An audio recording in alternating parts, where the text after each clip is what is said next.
نہ جانے کیوں جنید نے محسوس کیا کہ زیب النساء خالہ نے اقصیٰ اور اس کے کالج کی بات تو کر لی تھی کسی طرح، لیکن اب پھر چاہتی تھی کہ اس موضوع پر گفتگو زیادہ آگے نہ بڑھے۔ کیا گھماؤں خالہ؟ جنید نے کہا۔ نبیل کی وجہ سے دماغ بہت بڑا گندا ہے۔ اماں کا بھی خیال ہے کہ وہ نہ ملا تو ان کی نہ جانے کیا حالت ہو۔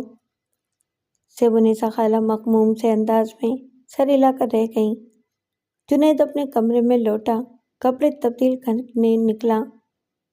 پھر وہ زیب النساء خالہ سے یہ کہہ کر باہر آ گیا کہ دوپہر تک کہیں گھوم پھر کر کھانے کے وقت تک واپس آ جائے گا۔ گھومتے پھرتے میں جنید کا دل تو کیا خاک بہلتا۔ وہ تو اس وقت گزاری کرنا چاہتا تھا۔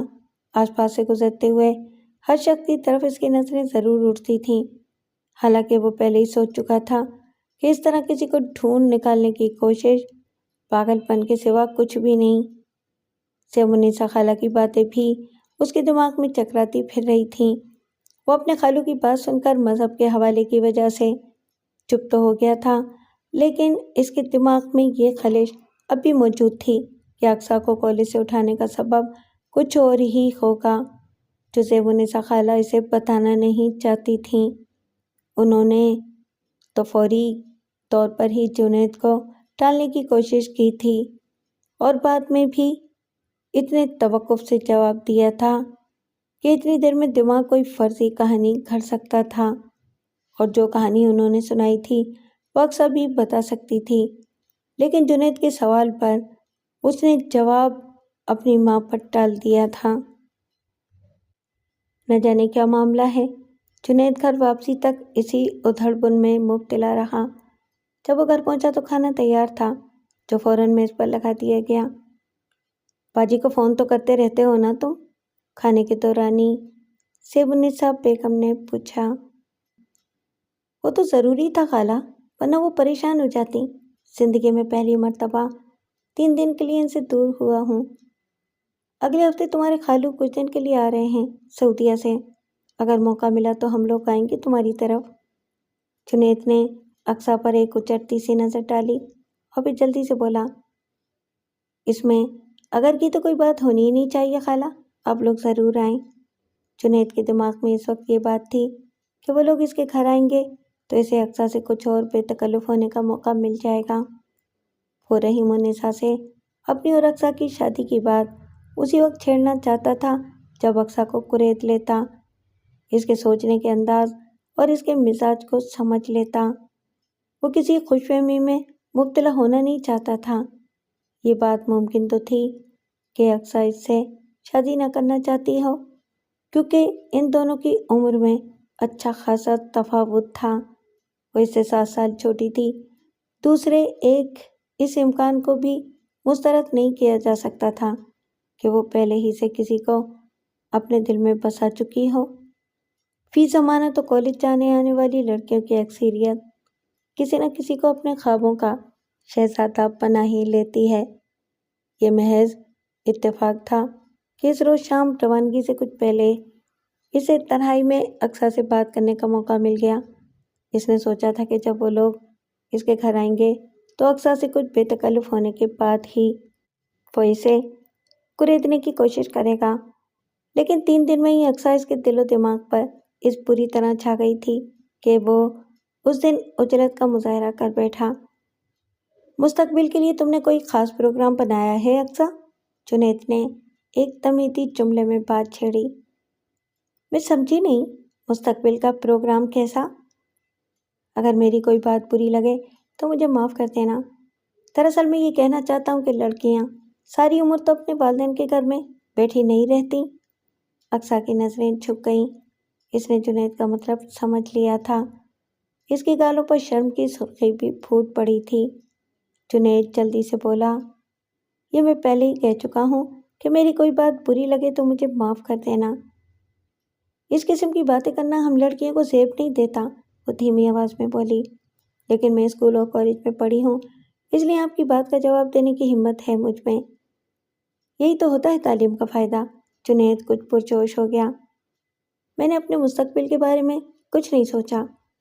اقصیٰ نظریں جھکائے جھکائے آہستہ سے بولی، اور اگر سوچا بھی ہوتا تو اپنی زبان پر نہ لاتی۔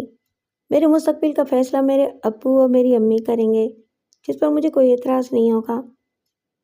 مجھے یہ جواب سن کر خوشی ہوئی اقصیٰ، تم 100% مشرقی لڑکی ہو۔ آپ کی روانگی کس وقت ہے؟ اقصیٰ نے موضوع بدلنا چاہا۔ بس آدھے گھنٹے بعد، لیکن جانے سے پہلے میں تم سے ایک بات پوچھنا چاہتا ہوں۔ اقصیٰ نے نظریں اٹھا کر بس ایک پل کے لیے جنید کی طرف دیکھا اور نظریں جھکا لیں۔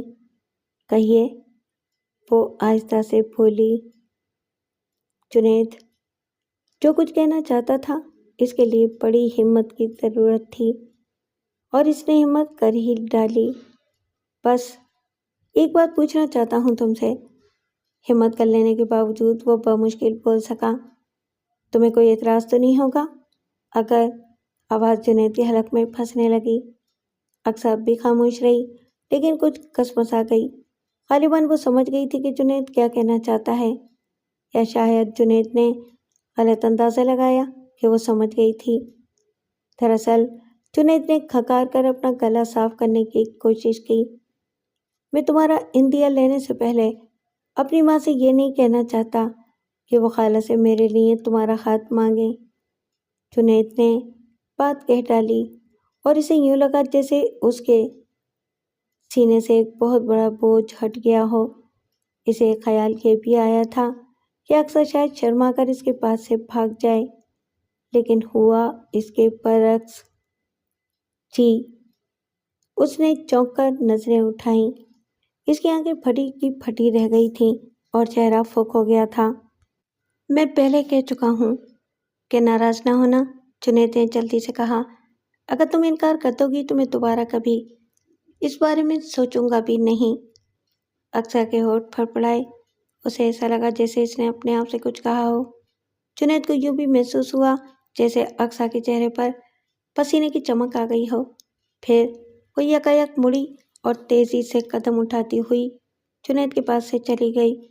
جنید پریشان ہو گیا۔ اسے تو یہ خیال تھا کہ اقصیٰ انکار کر دے گی، یا شرم کے باعث جواب دینے کے بجائے دونوں ہاتھوں سے منہ چھپا کر وہاں سے بھاگ جائے گی۔ خیر، وہ چلی تو گئی تھی، لیکن اس کے جانے کا انداز بہت عجیب تھا۔ جنید کو ایسے لگا تھا جیسے وہ بہت زیادہ گھبرا گئی ہو، یا اس کی بات سے خوفزدہ ہو گئی ہو، جبکہ یہ دونوں ہی باتیں ہونی نہیں چاہیے تھیں۔ تھوڑی دیر بعد زیب النساء نے جنید کو رخصت کرتے وقت اس کے بازو پر امام دامن باندھا۔ اقصیٰ بھی اس وقت موجود تھی، لیکن اس کی نظریں جھکی ہوئی تھیں۔ صاف محسوس کیا جا سکتا تھا کہ وہ جنید سے نظریں نہیں ملانا چاہتی تھی۔ اس وقت زیب النساء نے جو چند رسمی باتیں کیں اور جس لہجے میں کیں، اس سے جنید کو اندازہ ہوا کہ اس نے اقصیٰ سے جو بات کی تھی وہ اس نے کم از کم اس وقت تک زیب النساء کے کانوں تک نہیں پہنچائی تھی۔ واپسی کے سفر میں بھی جنید کا ذہن الجھا ہی رہا۔ اس کی بات پر اقصیٰ کا چہرہ فک پڑ جانا اس کی فہم سے بالا تر تھا، لے دے کر بار بار اسے ایک ہی خیال آ رہا تھا کہ اقصیٰ کسی نفسیاتی پیچیدگی کا شکار تو نہیں تھی۔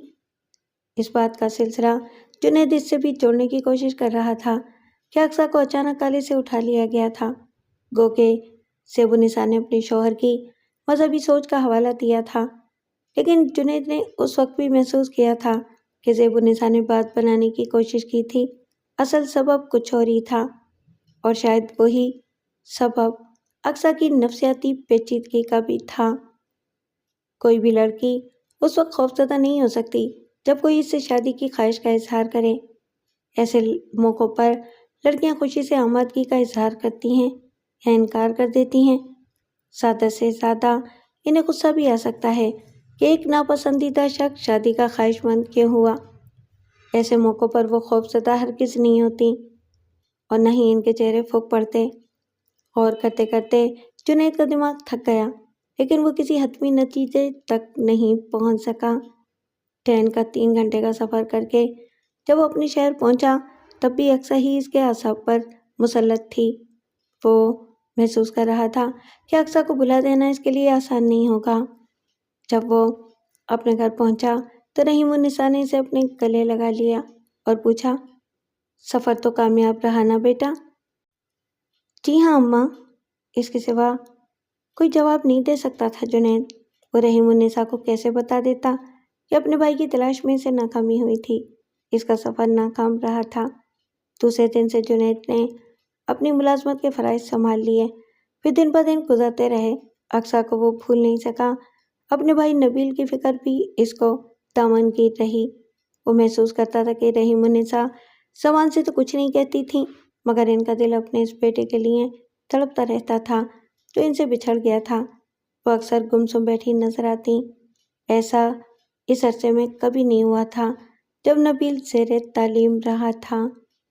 10 دن بعد ایک شام جنید اپنے دفتر سے لوٹا تو اس کے ذہن کو دھچکا سا لگا۔ زیب النساء اپنے شوہر وہاب احمد کے ساتھ آئی ہوئی تھیں۔ یہ جنید خود بھی نہیں سمجھ سکا کہ ان دونوں کو دیکھ کر اسے ذہنی دھچکا کیوں لگا تھا۔ الیگ سلیگ کے بعد جنید کو معلوم ہوا کہ وہ دونوں صرف ایک دن کے لیے آئے تھے۔ دوسرے دن انہیں واپس چلے جانا تھا۔ الیگ سلیگ کے بعد جنید کو معلوم ہوا کہ وہ دونوں صرف ایک دن کے لیے آئے تھے۔ دوسرے دن انہیں واپس چلے جانا تھا۔ ایسی بھی کیا جلدی ہے خالو؟ جنید نے وہاب احمد سے کہا۔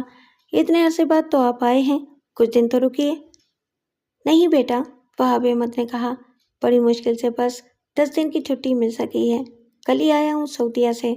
آج تمہاری خالہ مجھے یہاں لے آئیں۔ کل واپس جاؤں گا تو چھٹی کے صرف 7 دن بچیں گے۔ واپس سعودیہ جانے سے پہلے بس انہی 7 دنوں میں مجھے گھر کے بہت سے کام کرنے ہیں۔ اقصیٰ نہیں ہے کیا آپ کے ساتھ؟ جنید اتنا بے چین تھا کہ پوچھ ہی بیٹھا، اور اس وقت کچھ نروس بھی ہو گیا۔ اس نے محسوس کیا کہ رحیم النساء اسے بہت غور سے دیکھنے لگی تھیں۔ ان کی آنکھوں میں ایسی تیزی تھی جیسے وہ کچھ بھانپنا چاہتی ہوں۔ جنید کی بات کے جواب میں زیب النساء بول پڑیں، کسی وجہ سے مناسب نہیں تھا کہ ہم اسے اپنے ساتھ یہاں لاتے۔ پھر وہاب احمد نے لقمہ دیا۔ وہاں میری ایک بہن رہتی ہے، اقصیٰ کو اس کے گھر چھوڑ کر آئے ہیں۔ تم تھکے ہارے آئے ہو جنید، رحیم النساء بولی، جا کے منہ ہاتھ تو دھو لو، جب تک چائے بھی بن جائے گی پھر اطمینان سے باتیں کرتے رہنا۔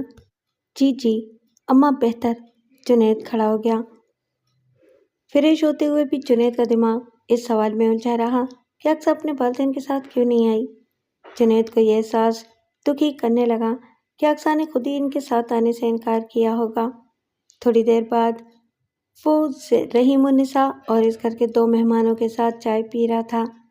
دونوں بہنیں بہت دنوں بعد ملی تھیں تو کچھ پرانے قصے چھیڑ بیٹھی تھیں۔ وہاب احمد جنید سے باتیں کرنے لگے تھے۔ وہ اس سے اس کی ملازمت اور مستقبل کے بارے میں اس کی منصوبہ بندی کا ذکر لے بیٹھے تھے۔ جنید سعادت مندی سے جواب دیتا رہا۔ اس کا دماغ اس وقت بھی اقصیٰ میں الجھا رہا تھا۔ رات کے کھانے تک بس اسی قسم کی باتیں ہوتی رہیں۔ کھانے کے تھوڑی دیر بعد زیب النساء اور وہاب احمد اس کمرے میں چلے گئے جو رحیم النساء نے گھر کی معمر ملازمہ سے انہی کے لیے ٹھیک ٹھاک کروا دیا تھا۔ جنید بستر پر پڑا کروٹیں بدلتا رہا۔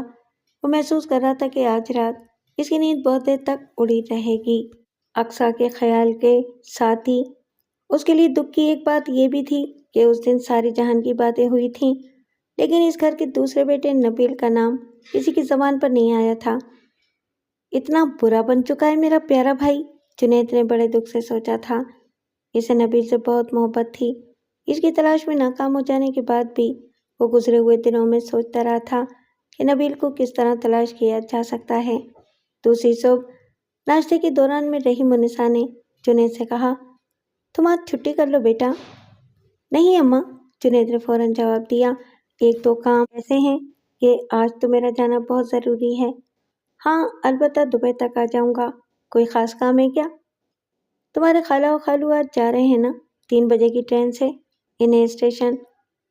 ارے نہیں، وہاب احمد جلدی سے بول پڑے، اس کے لیے جنید کو پریشانی میں نہ ڈالیں۔ اس میں پریشانی کی کوئی بات نہیں ہے خالو، جنید نے مسکراتے ہوئے کہا۔ پھر رحیم النساء کی طرف دیکھ کر بولا، دوپہر کا کھانا میں گھر ہی آ کر کھاؤں گا اماں۔ اس موضوع پر زیادہ بات نہیں ہوئی اور جنید اپنے کام پر روانہ ہو گیا۔ اس دن اسے مل کے بورڈ آف ڈائریکٹرز کی میٹنگ میں اپنے ڈپارٹمنٹ کے کچھ معاملات کی وضاحت کرنا تھی۔ جنید کو اندازہ تھا کہ وہ میٹنگ زیادہ سے زیادہ 11 بجے تک چلے گی۔ اس کا اندازہ درست ثابت ہوا اور جیسا کہ اس نے اپنی والدہ رحیم النساء سے وعدہ کیا تھا، 12:30 بجے وہ اپنے گھر واپس پہنچ گیا۔ گھر کا دروازہ اس کے لیے محمد ملازمہ نے کھولا تھا۔ اسی نے رحیم النساء کا ایک پیغام جنید کو پہنچایا۔ رحیم النساء چاہتی تھی کہ جنید گھر آتے ہی پہلے ان کے کمرے میں پہنچے۔ جنید الجھے ہوئے ذہن کے ساتھ اماں کے کمرے کی طرف بڑھا۔ وہ اندازہ لگانے سے بھی قاصر تھا کہ اس طلبی کا کیا مقصد ہوگا۔ اس نے ملازمہ سے اتنا ضرور پوچھ لیا تھا کہ زیب النساء اور وہاب احمد اس وقت رحیم النساء کے کمرے میں نہیں تھے۔ دستک دینے کے بعد وہ کمرے میں داخل ہوا اور رحیم النساء کو سلام کرنے کے بعد اس نے پوچھا، خیریت تو ہے نا اماں؟ ہاں ہاں، ایسی کوئی پریشانی کی بات نہیں ہے، بیٹھ جاؤ اطمینان سے، بس ایک بات پوچھنا ہے تم سے۔ جنید بیٹھ گیا اور استفہامیہ نظروں سے رحیم النساء کی طرف دیکھنے لگا۔ اپنی شادی کے بارے میں کچھ سوچا ہے تم نے؟ رحیم النساء نے پوچھا۔ جی؟ جنید بوکھلا سا گیا۔ یہ سوال اس کے لیے قطعی غیر متوقع تھا۔ رحیم النساء بولی، تمہاری سعادت مندی سے مجھے یقین تو ہے کہ میں اس معاملے میں اگر کوئی فیصلہ کر لوں گی تو تم انکار نہیں کرو گے۔ لیکن اماں، جنید نے پہلو بدلا، آج اچانک آپ کو میری شادی کا خیال کیسے آ گیا؟ اور پھر میں تو کئی بار کہہ چکا ہوں اپنی شادی سے پہلے میں اپنے چھوٹے بھائی کی شادی کروں گا۔ مر گیا تمہارا چھوٹا بھائی؟ رحیم النساء گرج اٹھی۔ میں نے شاید تم سے کہا تھا کہ اب اس منحوس کا نام اپنی زبان پر نہ لانا، لیکن اماں اب اگر تم نے اس معاملے میں بحث کی تو میں سمجھ لوں گی کہ تمہاری سعادت مندی پر مجھے جو اعتماد تھا وہ میری خوش فہمی تھی۔ اس بات کے بعد جنید کے لیے ممکن نہیں رہا کہ وہ کچھ کہتا۔ اس نے سر جھکا لیا۔ رحیم النساء بولی، دراصل مجھے تم سے اسی قسم کے جواب کی توقع تھی، نہ جانے کیوں تم اس بدبخت کا نام اپنی زبان پر لے آئے۔ خیر چھوڑو، چند دن میں تمہاری شادی کے بارے میں بہت زیادہ سوچتی رہی ہوں۔ کل زیب النساء آئی تو اچانک مجھے اس کی بیٹی اقصیٰ کا خیال آیا۔ یکبارگی جنید کو ایسا لگا جیسے دل اس کے سینے میں بڑی زور سے اچھلا ہو۔ اقصیٰ کو میں نے بہت عرصے سے نہیں دیکھا۔ رحیم النساء جنید کی طرف دیکھے بغیر کچھ سوچتے ہوئے بولی، لیکن مجھے یقین ضرور ہے کہ زیب النساء سے تربیت پانے والی لڑکی سنور تو سکتی ہے، بگڑ نہیں سکتی۔ اس کے باوجود میں چاہتی ہوں کہ آج ان دونوں کے ساتھ چلی جاؤں اور اقصیٰ کو دیکھ لوں۔ کل آ جاؤں گی۔ مجھے بڑی حد تک یقین ہے کہ وہ مجھے پسند آئے گی، لیکن میں فوری طور پر زیب النساء سے یا وہاب سے کوئی بات نہیں کروں گی۔ میں نے ابھی کہا تھا نا کہ میں اپنی بزرگی کے لیے تمہاری سعادت مندی سے کوئی رعایت نہیں لوں گی۔ میرے بعد تم بھی ایک آدھ دن کے لیے وہاں ہو آنا۔ اگر اقصیٰ تمہیں پسند آ جاتی ہے تو پھر میں ان لوگوں سے بات کر لوں گی۔ مجھے وہاں جانے کی ضرورت نہیں ہے اماں، جنید نے گدگداتے ہوئے دل کے ساتھ کہا۔ مجھے آپ کے کسی فیصلے سے انحراف نہیں ہوگا۔ چک چک جیو بیٹا، رحیم النساء بہت کھل کر مسکرائیں۔ مجھے ایک یقین اور بھی ہے، اگر میں اقصیٰ سے تمہاری شادی کی بات کروں گی تو زیب النساء یا وہاب میاں انکار ہرگز نہیں کریں گے۔ دونوں ہی بہت عزت کرتے ہیں میری، اور آج ان دونوں نے تمہیں بھی دیکھ لیا ہے۔ کسی بھی لڑکی والے کو تم جیسا داماد مل جائے تو وہ اسے اپنی خوش قسمتی سمجھیں گے۔ جنید خاموش رہا۔ دراصل رات کو آیا تھا مجھے اقصیٰ کا خیال۔ رحیم النساء پھر بولی، صبح تم سے بات کرنے کا موقع نہیں مل سکا تھا، اسی لیے میں نے تم سے کہا تھا کہ آج چھٹی کر لو۔ میں چاہتی تھی کہ تم سے بات کرنے کے بعد ہی اقصیٰ کو دیکھنے جاؤں اور تمہاری مرضی ہے تو بات بھی کراؤں۔ میرے بارے میں ہر فیصلہ کرنے کا اختیار ہے آپ کو اماں۔ بس تو پھر ابھی جا کے میرے لیے ٹکٹ کا بندوبست کر دو۔ اگر ٹرین کا ٹکٹ نہ مل سکا تو میں ان دونوں کے ساتھ جانے کے بجائے بس سے چلی جاؤں گی۔ جنید خوشی سے معمور کیفیت میں ٹکٹ لینے کے لیے روانہ ہوا۔ اسے بس یہ دھڑکا لگا ہوا تھا کہ کیا یہ رشتہ ہو سکے گا؟